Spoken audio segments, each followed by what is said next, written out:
Good afternoon, everyone. We're calling into you once again from the International Maritime Organization, and we've just wrapped up 2 weeks, 1 month, years of work in the making here today at the Marine Environmental Protection Committee meeting, which just took place and just finished in the plenary. I am very, very fortunate to be able to have a little bit of a recap of the past couple of weeks with Benoit Badrouille. Benoit Badrouille, he is the ambassador to the President's Office of Dominica. And so there's so many, the Prime Minister's Office, apologies. Oh, that's such a gaffe as well, especially after all the geopolitics that's been going on downstairs, Benoit. How dare I? Anyway, this is really, really, really key. So I want to just have a few questions on Dominica's response to both what's happening here at the MEPC or your vision of what you've just witnessed over the past couple of weeks, because we have a result now. But first, I want us to go kind of back to basics when it comes to, well, it's not even going back to basics, to actually Dominica's experience. We had a conversation a few months back, Benoit, about the fact that Dominica had a burgeoning tourism industry when Hurricane Maria and then Hurricane Jose hit one after the other. And I can't remember the percentage point, but it was something like 80% or 87% of infrastructure was either damaged or destroyed in an economy that was really coming along in terms of tourism. Can you give us the importance of understanding processes that are taking place here at the IMO in terms of the climate crisis for Dominica? Right. As you know, and as you quite rightly said, Dominica being a small island developing state suffered immensely because of all of these climate changes over the years. The most recent being Hurricane Maria that wiped out our GDP by 225%. And, you know, So it's a number that I just can't wrap my head around. right, and that was significant. And I mean, to get back and to rebuild the country after this, it took a mammoth effort by the government and the people of Dominica, led by the Prime Minister, Roosevelt Skerrit, to be able to bring us to a level where we can be coming recording 4.2% growth in GDP at the moment. And so the fact is, we are an island and we are an independent country, and so we have to fend for ourselves in terms of the economics, in terms of finding the resources for our people to be able to continue to survive, so to speak. As it relates to climate change, our Prime Minister has made it very clear that he wants Dominica to be the first climate resilient country in the world. And this is, in fact, a very, very big job to fit. And so, both on the side of the maritime aspect and the aviation aspect, Dominica, known as the Nature Island of the Caribbean, has to begin to help to fulfill the mission in terms of reducing greenhouse gas emissions. And so, you would find that we in Dominica are beginning to do things to encourage the citizenry to begin to have more and more less dependence on fossil fuel. And I can give you an example that one of the things that Dominica has gone into. We're doing hydro at the moment, with about 30% of the electric energy being produced now is being done for hydro. And we are currently uh, building a geothermal plant wherein we will be able to produce the other 70+% of our energy requirements from a domestic standpoint. That's really, really impressive, actually. And can I ask, of that percentage point, do you know or how much of it can be used actually in the maritime? Well, that's what I'm coming to. Yo, let's go. Because that's one of the ZNZ fuels that we are talking about that we would like to get Dominica. The zero to net zero fuels, right. Yeah.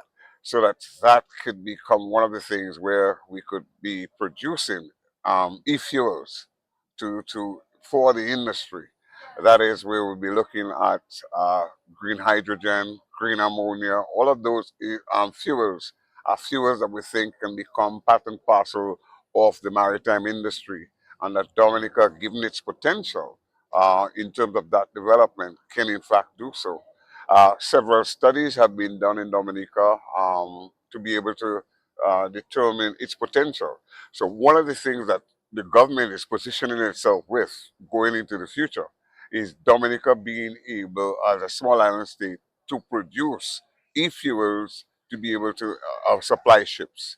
And one of the first things that we're seeking to do, we're now building the plant, the geothermal plant, for electricity. And one of the first things that we're going to do, apart from supplying the domestic market, is that we're going to provide power to ships. So we're going to supply power to ships, which means that the ships will be able to better comply with some of the new IMO regulations that are being put in place. And so that would have what I call a win-win for Dominica, in the sense that the ships would now have an option where they come to port and will be able to turn off their engines and, and emit less carbons. And that would help them in terms of their CII index and the other measures that they have to meet in terms of the IMO regulations. So these are things that are being done as we speak in relation to Dominica. So in terms of us fulfilling our responsibilities from what I consider to be the shore side, from a maritime shoreside activity, Dominica is in fact positioning itself. And with doing so with the assistance of some of the developed countries and through grants and loans to be able to do that.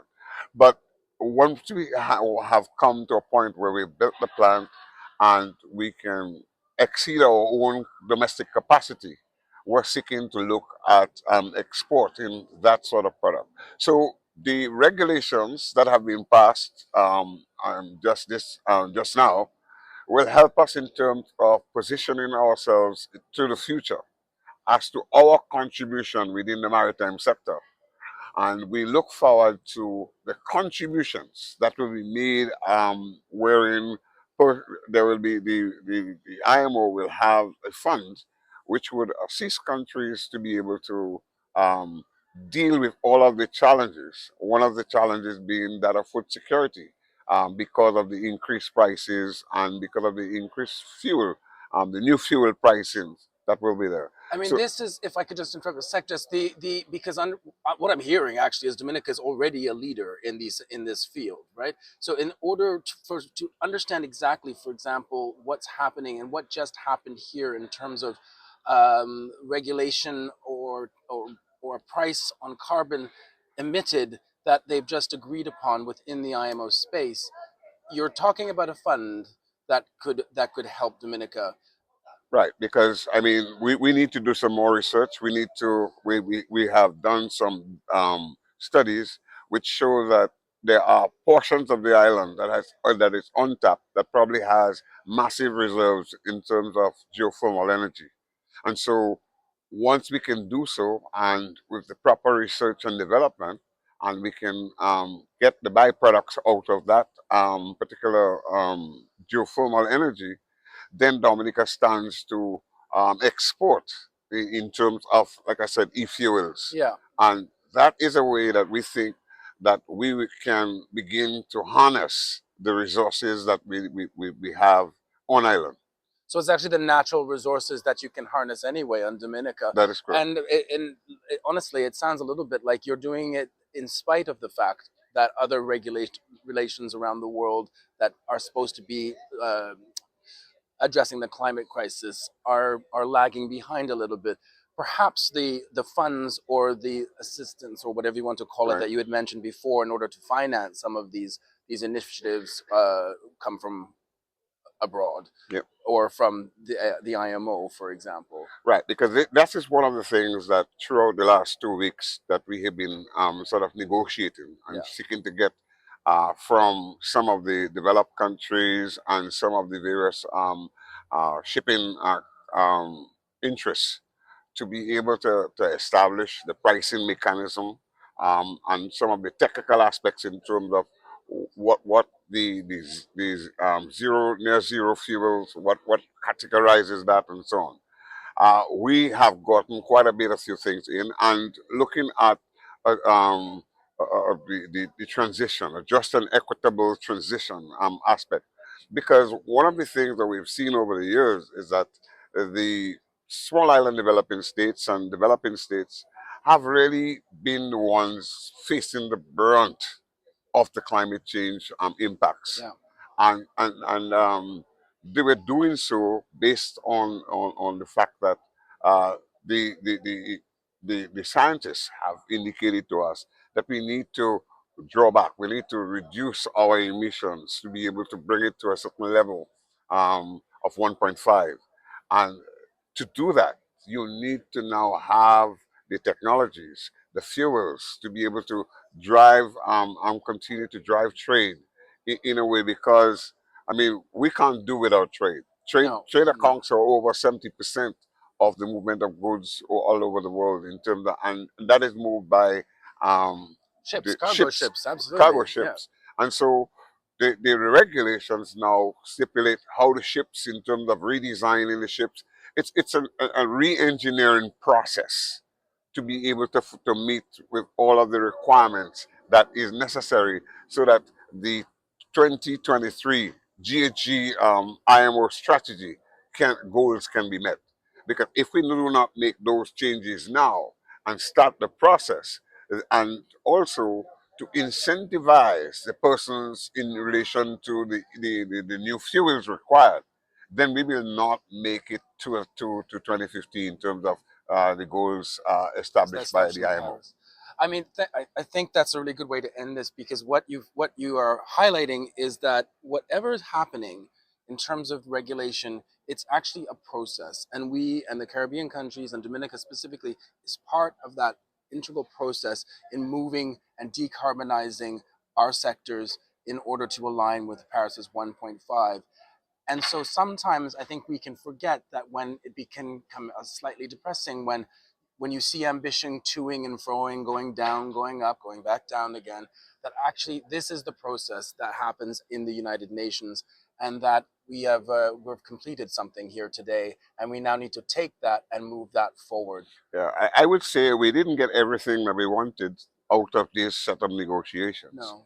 but we have achieved well, we were able to get quite a few things put into the regulations, where there is still disparities in terms of the financials, the amount of money needed to be able to support a just and equitable transition with the lesser developed states.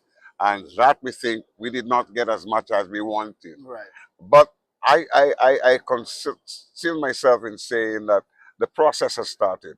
Now we have a regulation, and the regulation now forms a basis for continued dialogue between all of the parties. And I can find solace in that in terms of not having anything. So now we've had the strategy, now there's an implementation aspect of that strategy has started. Excellent. And I look forward to moving this all forward with you, with your other fellow Caribbean countries, the Pacifics, the SIDS as well. And so I want to thank you very much for informing us and letting us know a little bit about what's happening here, and also the reality on the ground back in Dominica. So Benoit Badrouille, it's been an absolute pleasure to have you. And we look forward to the next round of whatever this may be. Okay, yes, and I'm most welcome. And you know, for me in Dominica, it's a proud moment for us, since we're in fact moving in terms of transiting away from fossil fuel to a more reliable source of energy, whereby our citizenry will have direct benefit.